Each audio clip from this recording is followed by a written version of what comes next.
Olá, amigos e amigas do Conhecimento Espírita. Hoje vamos trazer mais reflexões aqui, reflexão sobre o Livro dos Espíritos, questão primeira. Que é Deus? Deus é a inteligência suprema, causa primária de todas as coisas, responderam os espíritos superiores a Allan Kardec. Isso é bem interessante porque nessa colocação, nessa pergunta, que é Deus, né, nós temos aí o que como pronome interrogativo com função sintática de sujeito. O é o verbo de ligação. E Deus é o substantivo próprio com função sintática de predicativo do sujeito. Né? Então, que é Deus, na estrutura da língua portuguesa, da sua gramática, nós temos essa composição. E é bem interessante também lembrarmos que numa classificação gramatical, Deus é um substantivo concreto na língua portuguesa. Muito interessante isso, porque ele se independe das crenças pessoais. Por quê? Se a pessoa acredita, ela é real para quem acredita. Deus é um ser real, não é imaginário. Já para aqueles que não creem, aí você está no mundo da fantasia, como uma divindade imaginária. Mas essa divindade imaginária, ela é concreta justamente por isso, por se imaginar. Assim também nós temos fada, mago, príncipe encantado, Papai Noel, né, que seriam aí substantivos concretos.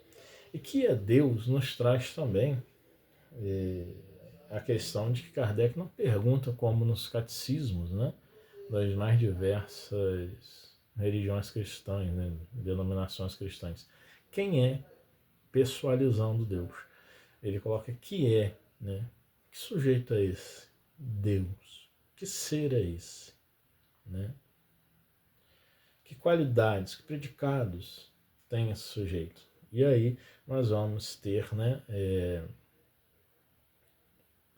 essa concepção mais impessoalizada, né?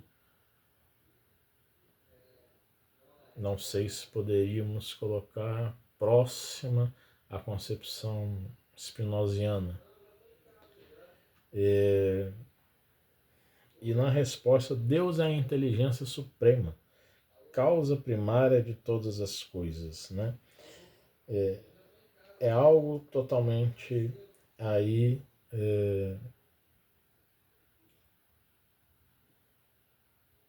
que nós só podemos imaginar. Inteligência suprema, né? Como é uma inteligência suprema, né? É um grande computador, como um grande computador que trará a mega inteligência artificial e, portanto, tem todos os conhecimentos do mundo, né? Será que é isso que nós conseguimos imaginar uma inteligência suprema? Então, Deus, né, na concepção espírita, ele não é pessoal, ele não tem nenhum tipo de característica humana, né?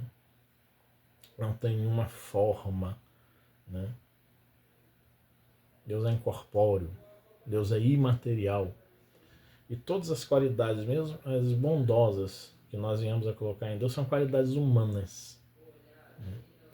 E isso, muitas vezes, para nós que vivemos num atavismo, né, de ideias preconcebidas sobre Deus, diante de diversas passagens reencarnatórias, e nessa vida mesmo, nessa encarnação mesmo, com a concepção de Deus vindo da proposta das denominações cristãs que deificaram Jesus Cristo, o colocando como uma das pessoas da Trindade, e o Espiritismo não é trinitarista, né, no sentido teológico.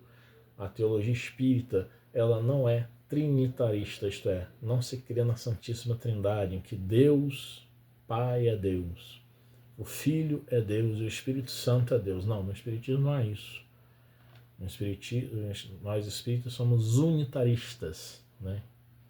No campo teológico, nós Podemos conceituar assim: o Espiritismo é unitarista, isto é, Deus é um apenas. E não há, e mesmo assim, né, não há três pessoas em Deus. Só Deus é só um.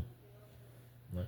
Não há outros tipos e qualidades, como de Filho, de Espírito Santo, nada disso. Jesus foi um Espírito criado tanto quanto nós, né? Passando pelas mesmas dificuldades que nós passamos. A questão é que Deus está sempre criando e Jesus há de ter sido um Espírito criado antes, nesse movimento tempo-espaço. Né? Aí não temos como indagar, mas então é injusto que Deus criou ele primeiro.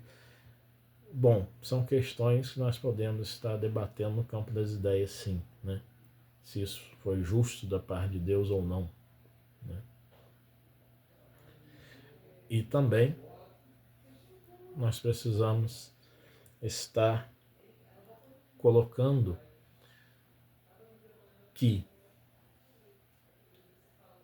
o Espírito Santo, para o Espiritismo, não tem existência, a não ser no sentido simbólico de que o Espírito Santo representaria a falange dos espíritos superiores, a falange do Espírito Verdade.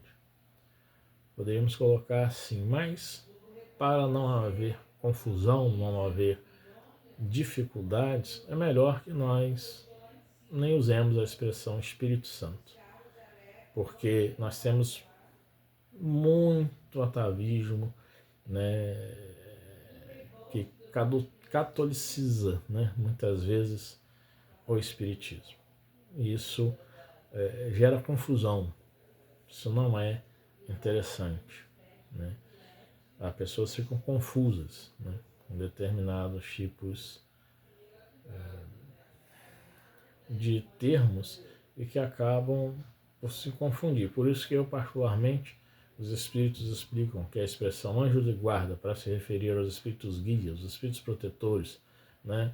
Alguns movimentos espíritas, né? Uma grande maioria chama de mentores. Eu prefiro manter a nomenclatura dentro de Kardec, espírito protetor, espírito guia. Agora, anjo da guarda ou anjo guardião, ainda que os espíritos superiores expliquem, olha, é um termo poético para se referir ao espírito guia, ao espírito protetor, que é a mesma coisa, né? Espírito guia, espírito protetor, mentor, benfeitor espiritual, a mesma coisa. E aí, pode se confundir com pessoas achando que não é o anjo da guarda, um anjo mesmo, como a Igreja Católica colocou. E não é isso. Então é melhor nós buscarmos, né, dentro do que é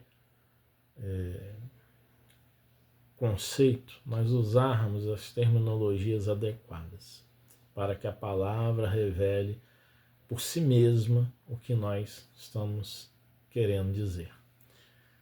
Que essas informações possam ser úteis a vocês.